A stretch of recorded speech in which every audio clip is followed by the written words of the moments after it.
tentang gemerlapan dan bunyi guru riuhku dengar. Ya Tuhanku, tak putus aku heran melihat ciptaanmu yang besar. Maka jiwaku pun memujimu, sungguh besar Kau Allahku. Maka jiwaku pun memujimu, sungguh besar.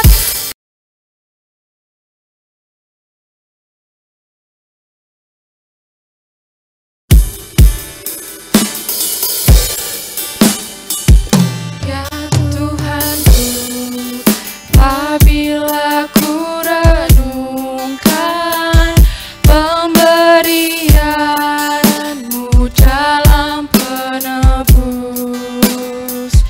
ku tertegun bagiku dicurahkan oleh putramu, darahnya kudus.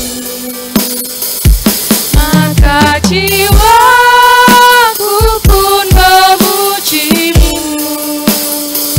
sungguh besar Kau Allahku. Maka jiwaku pun memujimu, sungguh besar Kau Allahku.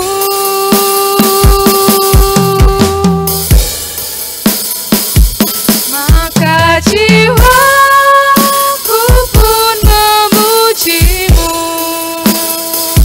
sungguh besar Kau Allahku.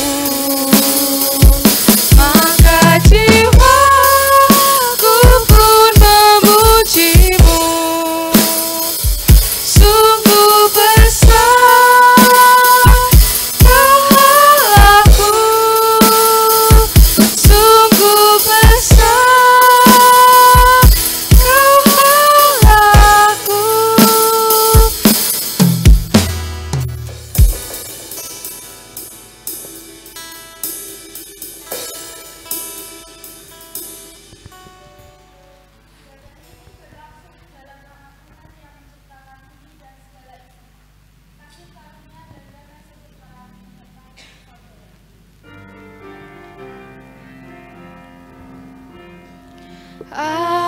Amin, amin, amin,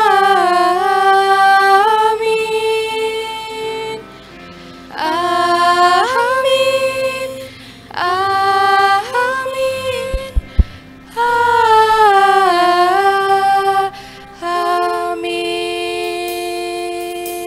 Jemaat dipersilakan duduk kembali. Kita akan bersama-sama pujikan lagu dari Kidung Jemaat 252, Batu Penjuru Gereja.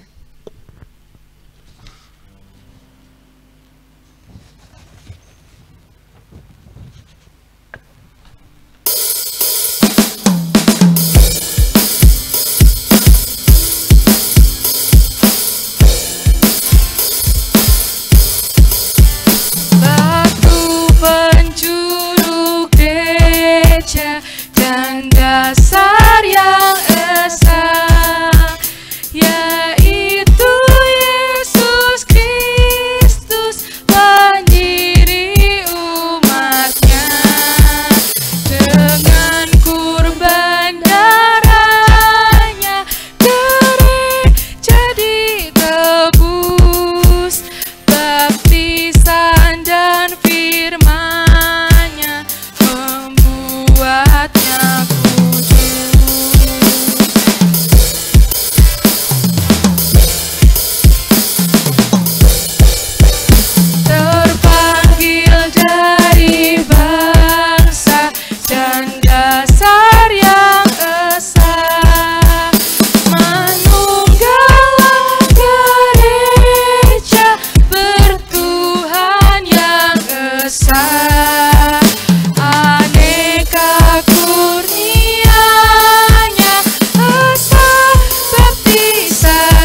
kita akan masuk pada doa pengakuan jemaat yang akan diambilkan dalam Matius 22 ayat 37 sampai 40.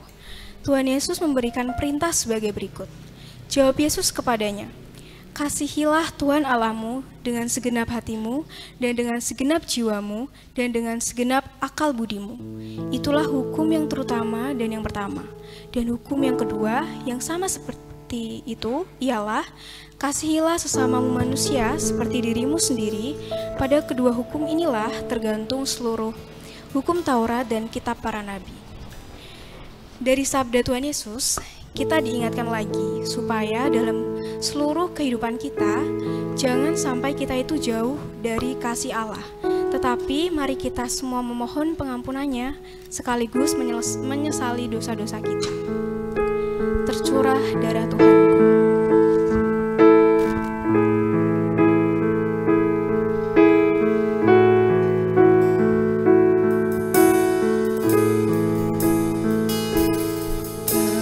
Tercurah darah Tuhanku di bukit Golgota, yang mau bertobat ditebus, terhapus dosanya, terhapus dosanya, terhapus dosanya, yang mau bertobat ditebus, terhapus dosanya.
Jemaat diundang untuk bangkit berdiri.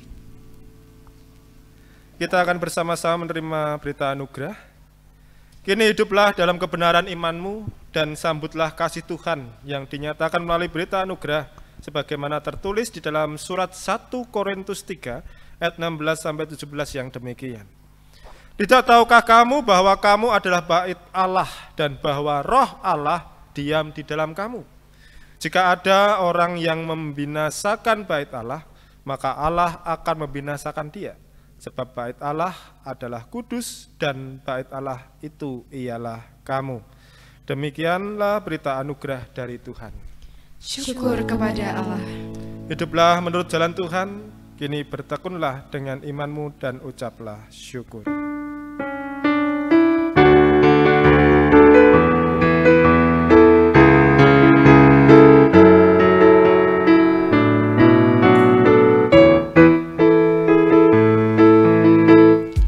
Bersukacitalah selalu. Teman-teman bisa Baca bersama-sama dengan teman sebelahnya. Lihat teman di kanan kiri dan di sekitarmu. Berikan salam damai karena kasih karunia serta pengampunannya diberi. Hiduplah dalam damai seorang dengan yang lain. Itu kehendak Tuhan bagimu. Kita akan nyanyikan lagu ini sekali lagi ya. Bersukacitalah selalu, tunjukkan wajah gembiramu. Lihat teman di kanan kiri dan di sekitarmu.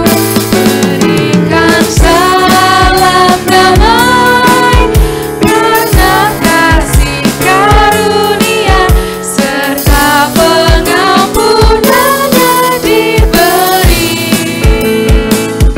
Hiduplah dalam damai seorang dengan yang lain. Itu kehendak Tuhan bagimu. Teman-teman masih bangkit berdiri. Sambil kita bangkit berdiri, kita akan menyanyikan lagu Bila Roh Allah Ada. Sambil bertepuk tangan ya teman-teman, biar makin asik.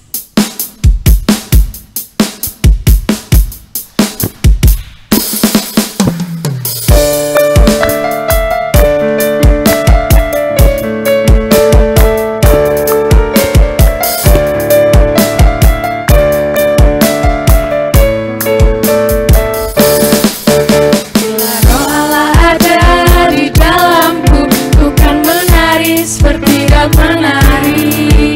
Bila Roh Allah ada di dalamku, ku kan menari seperti daun menari. Ku kan menari, ku kan menari, ku kan menari seperti daun menari. Ku kan menari, ku kan menari, ku kan menari seperti daun menari.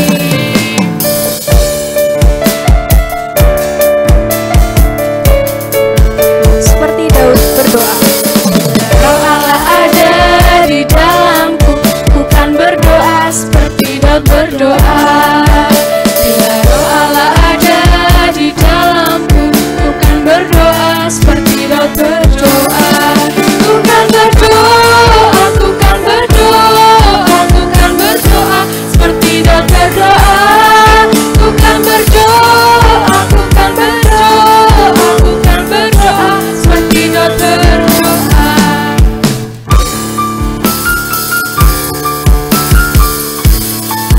Seperti Daud bersyukur.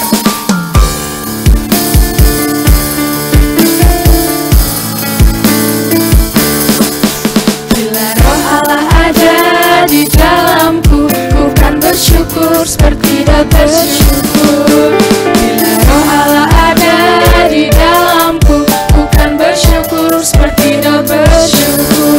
Ku kan bersyukur, ku kan bersyukur, ku kan bersyukur seperti Daud bersyukur. Ku kan bersyukur, ku kan bersyukur, ku kan bersyukur seperti Daud bersyukur. Ku kan bersyukur, ku kan bersyukur, ku kan bersyukur seperti Daud bersyukur. Ku kan bersyukur, ku kan bersyukur, ku kan bersyukur seperti Daud bersyukur.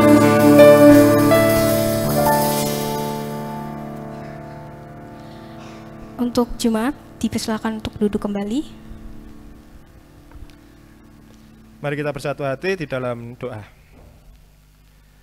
Bersyukur oleh karena kebaikan yang telah Engkau nyatakan dalam kehidupan kami ya Tuhan, sehingga kami boleh menyatakan rasa bakti kami di pagi hari ini. Bersama dengan pemuda-pemudi GKJ Salib Putih, kami hendak datang kepadamu, kami hendak mendengarkan akan kebenaran sabdamu. Kiranya Roh Kudus-Mu yang senantiasa berkarya di dalam hati kami, setiap pribadi lepas pribadi, sehingga sabda yang boleh kami dengar tidak hanya sebatas kami mengerti dan kami maknai, tetapi juga betul-betul kami hidupi di dalam laku kehidupan sehari-hari, sehingga biarlah sabdamu betul-betul nyata dalam laku kehidupan kami. Demikian pula hamba-Mu ini ya Tuhan, yang Kau pakai untuk mewartakan sabda Tuhan, kiranya Engkau juga memampukan, sehingga apa yang boleh diwartakan itu semua oleh karena kehendak Tuhan. Inilah Tuhan doa dan permohonan kami, yang kami minta di dalam nama Tuhan kami Yesus Kristus, Sang Firman yang hidup. Amin. Teman-teman, kita akan bersama-sama merenungi sabda Tuhan yang pagi siang hari ini akan kita baca dari Injil Markus 6. Injil Markus 6 ayatnya 30 sampai dengan 34. Kemudian dilanjutkan ayat 53 sampai dengan 56. Di sini Lembaga Alkitab memberikan judul perikop Yesus memberi makan 5.000 orang. Rasul-rasul itu kembali berkumpul dengan Yesus dan memberitahukan kepadanya semua yang mereka kerjakan dan ajarkan.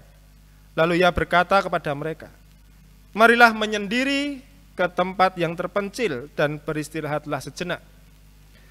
Sebab memang begitu banyak orang yang datang dan pergi, sehingga makan pun mereka tidak sempat. Lalu berangkatlah mereka dengan perahu menyendiri ke tempat yang terpencil.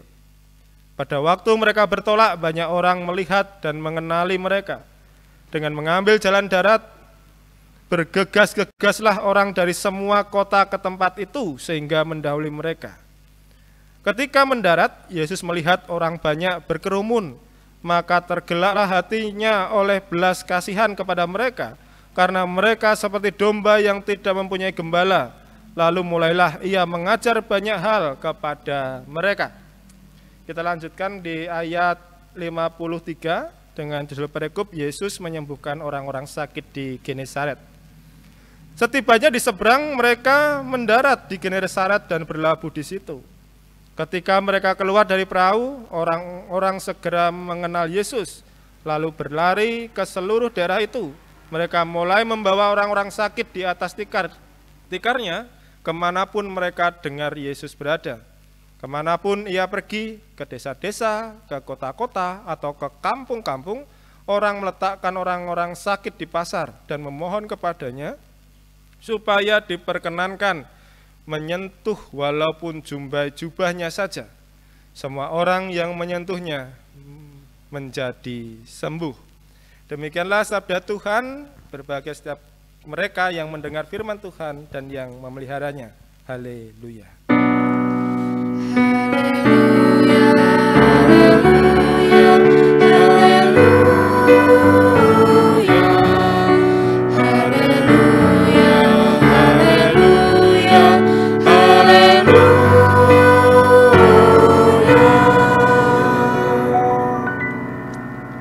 Shalom. Kurang keras. Shalom. Wah, ngeden. Sebelumnya saya maaf kalau saya terlambat datang ke sini tadi dari Antepe, dan kebetulan saya nggak tahu kalau ternyata daerah sana kemudian di sepanjang jalan banyak orang jualan tuh, ada acara apa saya nggak tahu. Ada yang jualan baju, ada yang jualan di pinggir jalan JB itu antara acara apa ya? Kanan kiri banyak orang jualan itu sepanjang jalan tuh. Sanmor itu mungkin ya. Jadi macet sekali. Jadi saya mohon maaf karena saya terlambat sampai di sini. Teman-teman, kalau boleh saya bertanya, keadaan yang nyaman itu keadaan yang seperti apa sih? Yang bikin betah. Ada yang mau usul? Tidur? Waduh guys, kocer ini.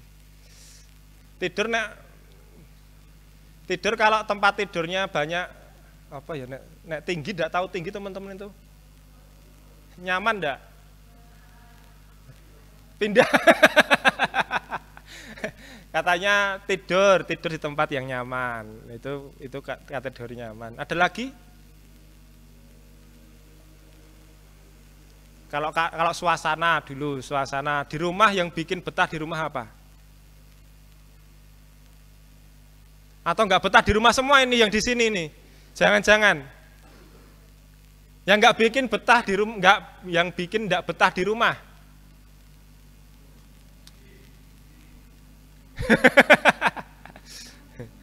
Wah, dimarahin diomelin orang tua, Pak. Ada yang sudah punya pacar? Kalau orang pacaran itu biasanya betah sama pacarnya, bikin betah sama pacarnya itu apa? Malu-malu semua ya. Malu-malu semua ya. Ya. Kalau punya orang tua yang bisa jadi teman, seneng nggak? Punya orang tua yang orang tinggi nggak? Oh, ya siap. Cek. Mantap. Punya orang tua yang tahu keadaan kita, seneng nggak? Seneng ya, anak memang selalu ingin dimengerti. Punya orang tua yang cuek? Oh enggak. Punya orang tua yang hobi ngomel? Enggak. Berarti kategori nyaman itu saat kita bisa mendapatkan suasana di mana kita di situ bisa dimengerti, kita merasa ada orang yang peduli, ada orang yang tahu apa yang menjadi kebutuhan kita, situasi kita, sehingga kita di tempat itu kita akan merasa lebih aman, lebih nyaman, lebih tenang. Yang artinya bahwa mau tidak mau orang yang tidak betah di rumah, kemungkinan ada sesuatu yang tidak nyaman di dalam keluarga itu. Entah itu anaknya, entah itu bapaknya, entah itu ibunya. Pasti ada sesuatu yang membuat rumah itu tidak nyaman. Nah, oleh karena itu teman-teman sekalian bahwa kita harus mengetahui bahwa dalam hal sosial dan hubungan antar sesama, manusia dengan manusia itu tidak mudah. Tidak mudahnya kenapa? Karena manusia dengan manusia itu sangat kompleks, ribet. Banyak hal yang harus diperhatikan supaya dalam hubungan itu bisa menimbulkan rasa yang nyaman. Kita membuat orang itu menjadi tenang. Itu tidak mudah. Saya tidak tahu situasi hatinya mbaknya itu sedang gundah gulana atau sedang bahagia, saya tidak tahu. Saya juga tidak tahu kebutuhan masnya itu, saya nggak tahu kebutuhannya apa. Kecuali kalau saya bertanya, mungkin saya akan tahu. Tapi mau tidak mau banyak hal yang tersembunyi. Banyak hal yang tersembunyi bagi mereka-mereka yang ada di sekitar kita. Dan kita dituntut untuk menjadi pribadi yang peka. Dituntut untuk menjadi pribadi yang mengetahui kondisi dan situasi dengan baik, supaya dalam relasi kita itu bisa terjaga dengan baik. Nah, oleh karena itu kita akan belajar dari sabda Tuhan. Di dalam bacaan kita dikatakan bahwa saat Yesus itu di suatu tempat, ia ditemui oleh banyak orang. Orang datang dan pergi. Kemudian karena Yesus menyadari bahwa para murid itu sudah kelelahan, sudah belum makan, sehingga Yesus memberi isyarat, mari kita pergi ke tempat terpencil supaya kita bisa beristirahat. Ternyata orang itu mau tidak mau membutuhkan waktu khusus. Mau tidak mau membutuhkan tempat yang nyaman, membutuhkan tempat yang tenang supaya dia bisa merefresh dirinya, supaya dia bisa menumbuhkan moodnya lagi, semangatnya lagi, menghilangkan kejenuhan-kejenuhan dari rutinitas. Itu dibutuhkan. Yesus saja menyadari hal itu. Kalau para murid itu membutuhkan istirahat. Karena melakukan rutinitas terus-menerus itu kadang-kadang kita mengalami rasa bosan. Apalagi sebagai seorang pelajar, gitu kan. Setiap hari suruh belajar, tiap hari berhadapan dengan soal-soal, maka dibutuhkan ketenangan, dibutuhkan tempat yang nyaman. Itu yang dibutuhkan. Nah, kategori yang boleh dipakai oleh Yesus adalah tempat yang terpencil untuk beristirahat. Yang artinya kita harus mau mengambil atau mencari tempat di mana kita terlepas dari hiruk pikuk yang ada. Kita harus mencari tempat yang tenang supaya kita bisa merefleksikan diri, supaya kita terlepas dari pikiran-pikiran yang membuat kita mungkin akan stres. Dan mau tidak mau, kalau kita melihat di data indonesia.id, itu melakukan penelitian tingkat stres. Generasi X itu sekitar 24% itu mengalami kecemasan yang luar biasa. Kemudian generasi Y milenial itu seperti saya, itu tingkat kecemasannya sekitar 27%. Nah, generasi Z itu 28,3% tingkat kecemasannya. Teman-teman di sini semuanya ada yang lahirnya di bawah 1995? Berarti semua generasi Z nih, Gen Z semua ini. Di atas 95 semua lahirnya. Kebanyakan ya.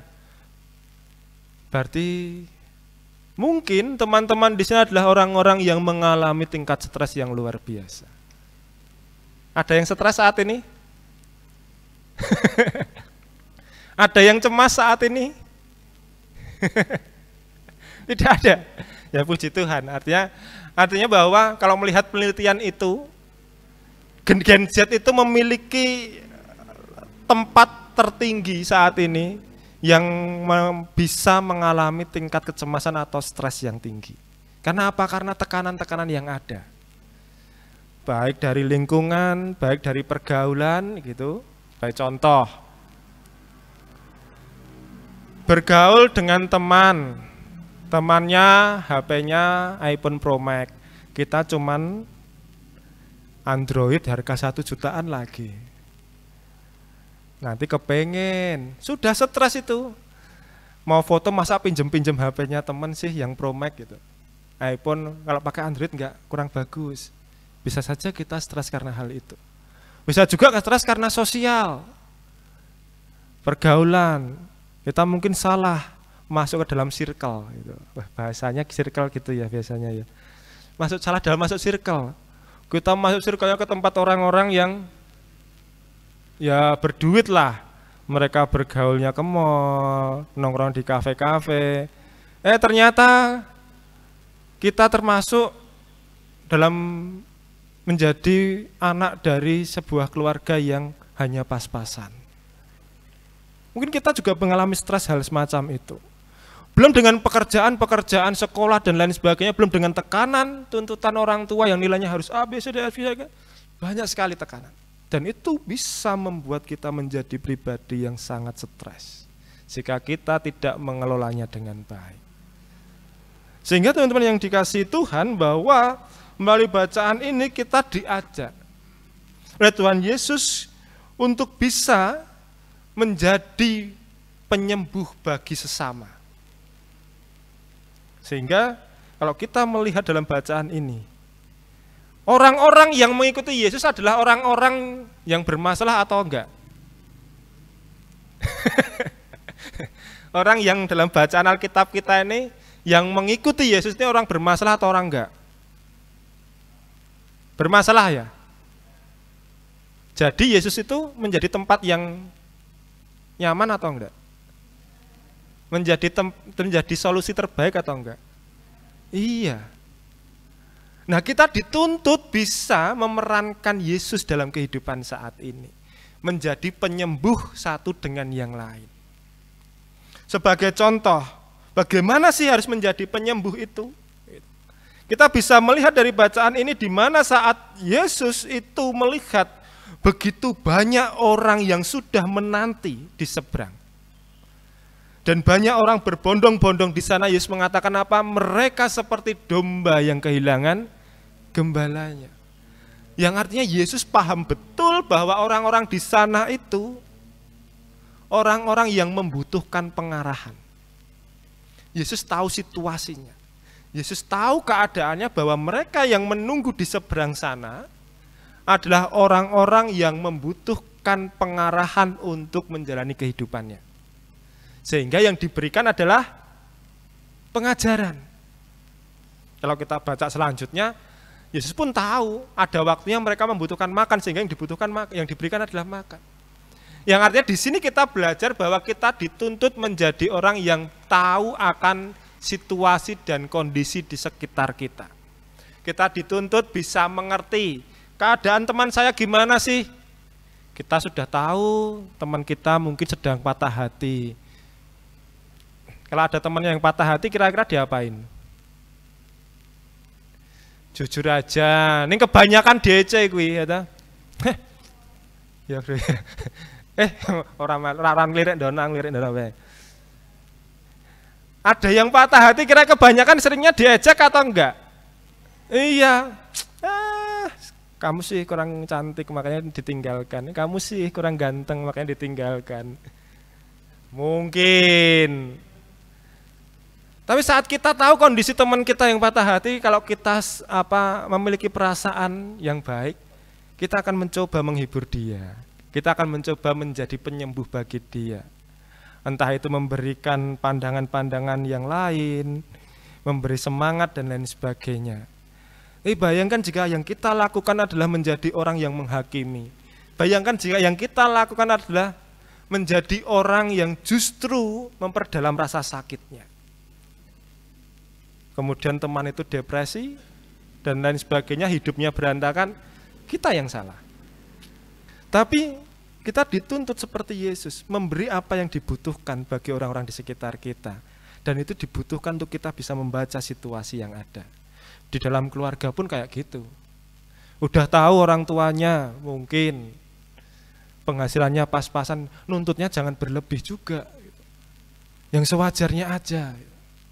Orang tuanya sudah bekerja susah payah, kondisi pas-pasan, tapi kita menuntutnya lebih. Kita membayangkan bagaimana kemudian kondisi orang tua kita. Mungkin orang tua akan merasa, wah saya menjadi orang tua yang gagal, karena saya tidak bisa mencukupi anak saya.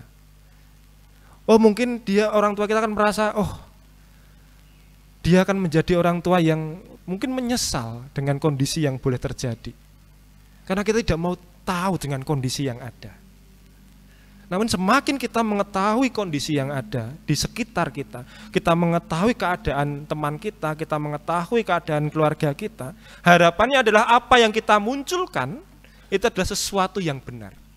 Perilaku yang kita munculkan itu adalah perilaku yang tepat. Sehingga kita bisa menjadi tempat yang menyenangkan. Orang tua ketemu kita tidak takut. Tapi bayangkan, saat kita setiap ketemu orang tua, minta terus sesuatu yang ini belum dibelikan, sudah minta lain. Itu akan membawa traumatik bagi orang tua.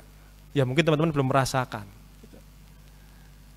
Tapi nanti suatu saat teman-teman sudah menikah, sudah berkeluarga, dan saat teman-teman memiliki anak, dan anak itu meminta sesuatu dan teman-teman tidak bisa memberikan, itu ada rasa sakit di sini. Kenapa? Karena merasa kita tidak bisa memberikan apa yang dia mau. Anak kita mau. Tapi mari kita mencoba untuk memahami itu sejak dini. Sehingga kita bisa menjadi anak yang menyenangkan. Anak yang memberi rasa tenang bagi setiap orang tua kita. Orang kita merasa nyaman di samping kita, bukan malah horor di samping anak-anaknya karena takut dimintain. Demikian pula hubungan kita dengan orang-orang di sekitar kita. Kita pun juga bisa menjadi tempat di mana teman-teman kita selalu merindukan kehadiran kita. Itu menyenangkan. Ada teman-teman di sini yang punya, kan biasanya orang itu kan anak-anak gitu, atau ya tidak semua anak. Setiap orang itu punya kelompoknya masing-masing, circle-nya masing-masing. Biasanya jika ada salah satu yang nggak ada, itu dikangeni. Kok ini nggak datang ya? Ada yang dikangeni sekarang? Ada yang dirindukan? Nggak ada. Aduh. Merasa dikangeni?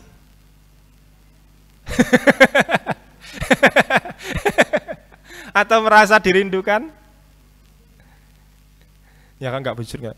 Tapi kalau mungkin saat ini kita semua di sini memiliki rasa kangen dengan teman kita, ini nggak pacar ya, kangen teman kita, berarti tanpa sadar teman kita itu sudah membuat kita nyaman loh. Teman kita itu sudah menjadi tempat yang baik bagi kita loh. Kenapa? Karena sudah masuk ke dalam hati. Artinya tidak harus pacar, artinya bahwa pribadi ini adalah pribadi yang bisa membuat kita senang. Pribadi ini mungkin adalah tempat di mana kita bisa berkeluh kesah. Pribadi ini adalah tempat di mana dia bisa memberikan solusi yang baik bagi kita tanpa kita sadari. Saat kita mulai rindu, saat kita mulai kangen, loh kok ini kok nggak pernah kelihatan ya. Mungkin ada perilakunya yang bikin kita membuat kita happy dan lain sebagainya. Itu sesuatu yang tanpa kita sadari ternyata kita nyaman dengan dia. Siapapun itu, siapapun mereka. Dan demikian pula jika ada orang yang, kamu kok ada teman kita yang mungkin menanyakan diri kita, kamu kok lama nggak datang sih? Kamu kemana aja? Itu sebenarnya dia kehilangan kenyamanannya dia sebenarnya. Entah sebagai teman atau apapun. Nah, dalam hal ini teman-teman yang dikasihi Tuhan, maka hal yang harus kita lakukan yang pertama adalah mencoba untuk belajar membaca situasi dan kondisi supaya kita bisa berperilaku dengan tepat. Kedua, kita belajar dari Tuhan kita Yesus Kristus adalah bahwa Ia adalah pribadi yang peduli. Sehingga dikatakan tergeraklah hatinya oleh belas kasih karena melihat banyak orang itu. Kepedulian itu muncul saat kita mau mengerti kondisi orang itu. Sehingga ada harapan, ada hati yang kemudian memunculkan belas kasihan. Sehingga mungkin sebagai contoh, ada di sini teman-teman yang menjadi tempat curhat, ngacung, malu. Wah, belakang sendiri. Kira-kira dicurhati teman itu dengerinnya enak enggak? Enak. Kalau isinya masalah, enak juga dengerinnya masalah itu, masalah teman itu. Ikut mikir enggak? Ikut ya? Jadi di tempat curhat itu enak enggak? Kalau mau jujur loh. Mungkin kalau boleh jujur, kalau teman kita selalu datang dengan berbagai masalah, kita akan mengatakan, aduh capek sekali. Yang punya masalah siapa, yang pusing siapa? Kan gitu. Mau nggak mau orang mendengar curhatan itu kalau isinya masalah itu mesti pusing loh. Ikut pusing, ikut berpikir, mau nggak mau. Dan tahu nggak, ternyata kita itu saat kita mendengar curhat orang, teman kita yang punya masalah, kita itu sedang berperan sebagai bak sampah. Karena dia mengeluarkan unek-uneknya, dia ingin membuang itu semua kepada kita. Sehingga imbasnya apa? Kita juga ikut pusing. Tapi bagi dia mengalami kelegaan. Sebagai orang yang peduli, kita akan memberi diri untuk itu. Karena kita tahu bebannya teman kita. Tapi sebagai orang nggak peduli, kita akan menolak itu. Karena kita tidak mau tahu dengan bebannya yang sedang ditanggung. Walaupun kita hanya mendengarkan curhatan itu. Tapi sebenarnya itu sangat berarti bagi mereka yang punya masalah. Kenapa? Karena ada kelegaan yang kemudian bisa dimiliki. Karena sudah mengutarakan. Ya mungkin juga teman-teman juga yang pernah curhat, setelah curhat hatinya berbeda, lebih tenang. Lebih bisa merasakan happy dan lain sebagainya karena sudah keluar unek-unek itu. Dan manusia membutuhkan itu. Jadi itulah hubungan manusia, tidak semudah yang kita bayangkan. Kita harus berkorban untuk memberi yang terbaik bagi mereka. Kita harus berkorban untuk membuat orang mungkin merasakan bahagia. Itu. Dan itu harus bisa dilakukan saat kita memiliki rasa peduli. Dan kemudian yang selanjutnya, jika kita belajar dari kisah orang yang menyembuhkan di Genesaret, saat Yesus datang, orang-orang tidak lupa dengan siapa pribadi Yesus. Berarti pribadi Yesus sangatlah penting dan sangat berdampak bagi orang-orang pada saat itu. Sehingga saat mereka bertemu dengan Yesus, mereka tahu siapa Yesus. Mereka melihat Yesus sebagai tempat, ini loh pribadi yang saya cari. Di mana saya datang ke situ saya mendapatkan ketenangan, saya datang ke situ saya mendapatkan petunjuk, saya datang ke situ saya mendapatkan kesembuhan, saya datang ke situ saya bisa mendapatkan rasa tenang. Sehingga orang-orang tidak mungkin lupa. Dan banyak orang yang ingin datang, ingin merapat kepada Yesus. Artinya jika saat ini mungkin banyak orang yang ingin dekat sama teman-teman, jangan-jangan banyak orang juga yang merasakan hal yang sama. Tapi kalau semakin banyak orang menjauh, hati-hati, jangan-jangan kita menjadi sumber penyakitnya. Jangan-jangan kita adalah orang yang tidak bisa memberikan rasa nyaman. Jangan-jangan kita adalah orang yang tidak bisa memberikan rasa tenang. Jangan-jangan kita adalah orang yang bukan membuat orang itu terhibur, tapi justru membuat orang lain semakin sakit. Karena semakin banyak yang menghindar. Tapi semakin banyak orang yang ingin mendekat, apapun itu, entah laki-laki, entah perempuan, entah anak-anak, siapapun itu yang sering ingin nyaman dengan kita, banyak yang mendekat, maka berbahagialah. Maka kita sudah berperan seperti Yesus. Saat kita hadir, kita bisa memberikan penghiburan. Saat kita hadir, kita bisa memberikan ketenangan. Saat kita hadir, kita bisa memberikan telinga kita. Saat kita hadir, mungkin dengan sikap kocak kita bisa menghibur mereka. Dan itu yang diharapkan dalam diri kita. Memunculkan sesuatu yang bisa membuat orang nyaman, membuat orang tenang. Sehingga betul bahwa tema kita menjadi tempat kediaman Allah. Ini tidak berbicara tentang fisik. Ini tidak berbicara tentang apa yang masuk ke dalam tubuh kita, tapi bagaimana kita memfungsikan hidup kita. Bagaimana kita menggunakan diri kita, menggunakan tangan kita, kaki kita, pikiran kita, hati kita, telinga kita, mulut kita. Ini berbicara tentang fungsi. Jadi saat kita diminta untuk menjadi tempat kediaman Allah, yang artinya bahwa kita diajak untuk berani memfungsikan diri, memfungsikan hidup kita seperti Allah menyatakan kasih-Nya bagi orang-orang di dunia. Allah yang peduli, Allah yang mengerti. Karena ada lagunya ya, Allah peduli, Allah mengerti segala persoalan. Gitu. Artinya itu yang dituntut dalam diri kita sebagai anak-anak Allah. Itu yang dituntut kita dalam diri kita sebagai murid-murid Kristus, yaitu menjadi tempat yang nyaman bagi siapapun, menjadi tempat yang bisa membawa ketenangan bagi siapapun. Dan saya rasa jika itu betul-betul diupayakan dalam lingkup pemuda GKJ Salib Putih, saya yakin semakin banyak teman-teman kita yang mungkin sekarang pasif nanti akan datang. Karena ternyata asik ya, menjadi bagian dari circle-nya pemuda GKJ Salib Putih itu. Ternyata menyenangkan ya, orangnya di sana bukan orang yang sukanya gosip, bukan orang yang sukanya menghakimi, bukan orang yang sukanya menyakiti, tapi orang yang menyenangkan, orang yang mengerti, orang yang mau menjadi teman untuk curhat. Kiranya kita semua di sini dan semua harapannya adalah teman-teman bisa menjadi tempat penyembuh bagi siapapun, dan biarlah itu juga dihidupi bagi kita semua, sehingga pemuda-pemudi GKJ Salib Putih betul-betul memerankan diri untuk saling menyembuhkan satu dengan yang lain. Dan itulah yang dinamakan sebagai menjadi tempat kediaman Allah. Tuhan memberkati kita sekalian. Amin. Satu sejenak bagi kita.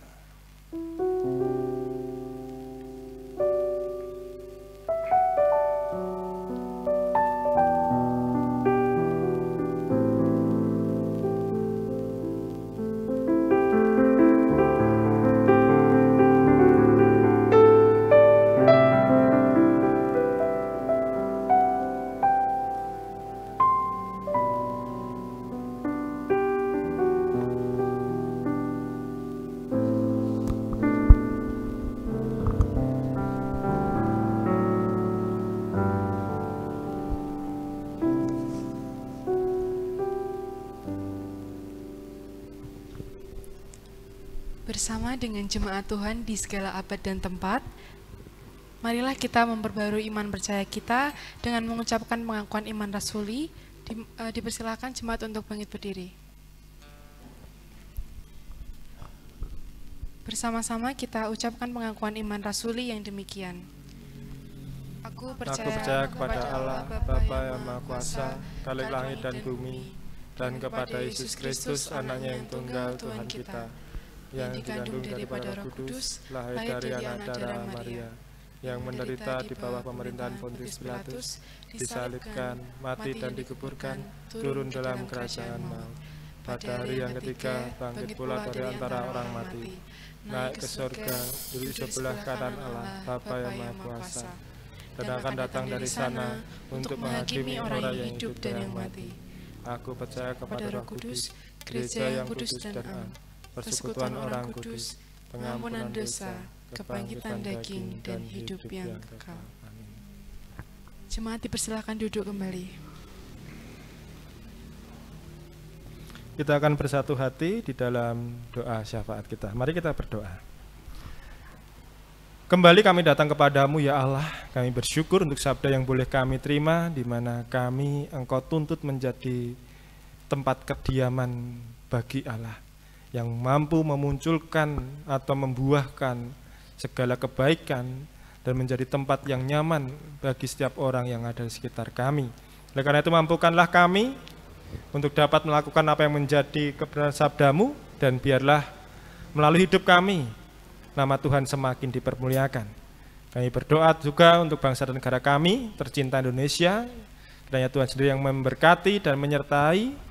Engkau mampukan pemimpin kami di dalam menghadapi setiap persoalan-persoalan yang ada, dan biarlah betul-betul bangsa ini terjaga di dalam kerukunannya, dan biarlah juga alam di Indonesia ini semakin lestari ke depannya. Kami pun juga berdoa ya Tuhan untuk setiap gereja Tuhan dimanapun berada dengan berbagai denominasinya, yang juga menerima panggilan untuk memelihara iman jemaat. Kiranya Tuhan memampukan setiap gereja-gerejamu ini untuk menjadi alat-alat Tuhan di dalam memelihara iman jemaatmu, dan juga di dalam pewartaan kabar sukacita. Terkhusus kami menyerahkan untuk GKJ Salib Putih. Kiranya Tuhan sendiri yang memberkati gerejamu yang ada di sini. Engkau berkati dalam setiap karyanya, Engkau berkati dalam setiap pelayanannya. Biarlah apa yang dilakukan di dalam tubuh GKJ Salib Putih ini betul-betul semakin membawa berkat bagi jemaat, semakin menguatkan iman jemaat, dan semakin mendewasakan jemaat GKJ Salib Putih. Berkati pula untuk majelis gereja ya Tuhan, kiranya Engkau mampukan di dalam pengelolaannya, sehingga di dalam mengambil keputusan, di dalam mengambil kebijakan-kebijakan, dan di dalam membuat rencana-rencana, biarlah itu semua berasal dari hikmat Tuhan. Dan pula kami terkhusus berdoa ya Tuhan untuk pemuda-pemudi di GKJ Salib Putih ini, kiranya Engkau berkati setiap pemuda-pemudi ini ya Tuhan, berkati di dalam pergaulannya, berkati di dalam mereka menjalani kehidupannya, kiranya Tuhan sendiri yang meneguhkan dan mengokohkan imannya, dan pula apa yang menjadi cita-cita dan harapan mereka, biarlah itu dapat tercapai oleh karena usaha dan kesungguhannya, yang semua ini didasarkan akan harapan kepada Tuhan. Dan biarlah melalui kehidupan pemuda-pemudi di sini, nama Tuhan juga semakin dipermuliakan, dan pakailah mereka sebagai saksi-saksimu yang hidup. Tuhan Yesus, kami juga berdoa bagi teman-teman kami yang mungkin saat ini masih mengeraskan hati untuk tidak mau, masih belum mau untuk bergabung bersama kami di sini. Kiranya Tuhan sendiri yang melembutkan hatinya, Tuhan sendiri yang mengetuk hatinya, sehingga biarlah nantinya Tuhan setiap teman-teman kami yang masih berkeras hati ini, bolehlah bersama-sama kami berkumpul untuk beribadah di sini. Kami pun juga berdoa untuk saudara-saudara kami yang saat ini sedang mengalami sakit. Kiranya Tuhan sendiri yang senantiasa berkenan untuk menjenguk, Tuhan sendiri yang berkenan menumpangkan tangan-Mu atas saudara kami, karena kami percaya bahwa tangan-Mu yang penuh kuasa mampu menyembuhkan segala penyakit. Makanan, obat-obatan, dan minuman yang masuk dalam tubuhnya, biarlah itu menjadi sarana bagi kesembuhan yang Tuhan pergunakan. Tuhan, kami juga menyerahkan seluruh kehidupan kami di tangan-Mu. Kami menyerahkan untuk sekolah kami, untuk pekerjaan kami, dan untuk harapan-harapan kami seluruhnya hanya di dalam rencana Tuhan. Kiranya Tuhan senantiasa berkenan untuk terus mengiring setiap langkah kehidupan kami dan menuntun kami. Biarlah jalan yang boleh kami lalui adalah jalan yang sesuai dengan jalan Tuhan. Inilah Tuhan doa dan permohonan kami yang kami mintakan di dalam nama Tuhan kami Yesus Kristus yang telah mengajarkan kami berdoa Bapa kami.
Berkat Tuhan yang berkelimpahan dalam hidup, mari kita sambut dengan penuh syukur melalui persembahan dengan mengingat sabdanya. 1 Tesalonika 5 ayat 18. Mengucap syukurlah dalam segala hal, sebab itulah yang dihendaki Allah di dalam Kristus Yesus bagi kamu. Kita akan mengumpulkan persembahan diiringi nyanyian Hidup Kita Yang Benar, KJ 450 bait 1 dan 3.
bersatu di dalam doa.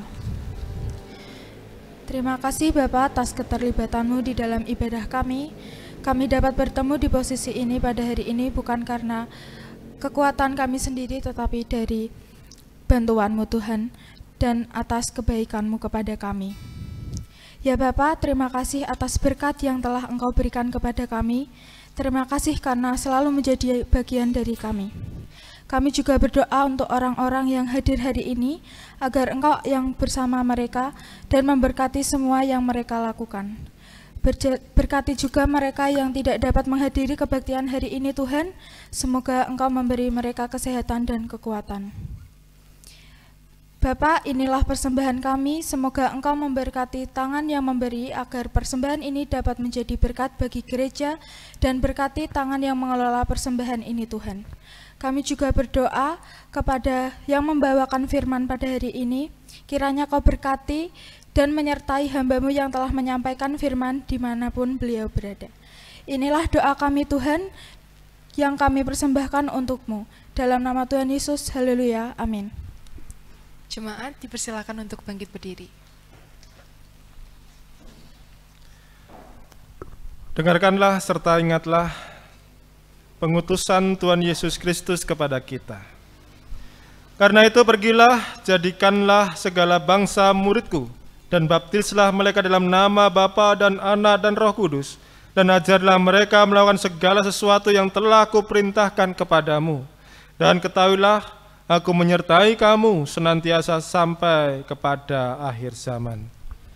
Puji syukur kepada Allah dan terpujilah namanya kekal selama-lamanya. Kini tunduklah dan terimalah berkat Tuhan. Tuhan memberkati engkau dan melindungi engkau. Tuhan menyinari engkau dengan wajah-Nya dan memberi engkau kasih karunia. Tuhan menghadapkan wajah-Nya kepada engkau dan memberi engkau damai sejahtera. Amin.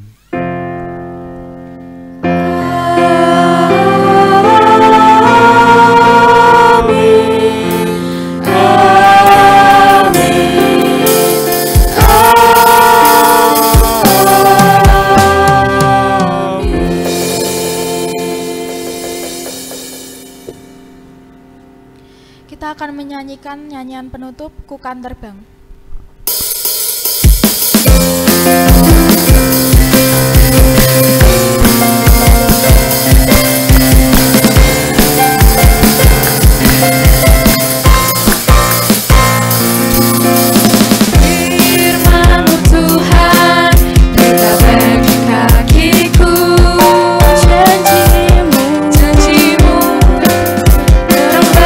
Jalan-jalanku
Dan kami dari pengurus pemuda remaja GKJ Saleh Putih mengucapkan terima kasih sebesar-besarnya untuk kehadiran teman-teman Bapak Ibu Saudara pada kegiatan ibadah ekspresif ini. Kiranya ibadah ini dapat terus kita jalankan untuk kedepannya. Terima kasih, selamat hari Minggu, Tuhan Yesus memberkati.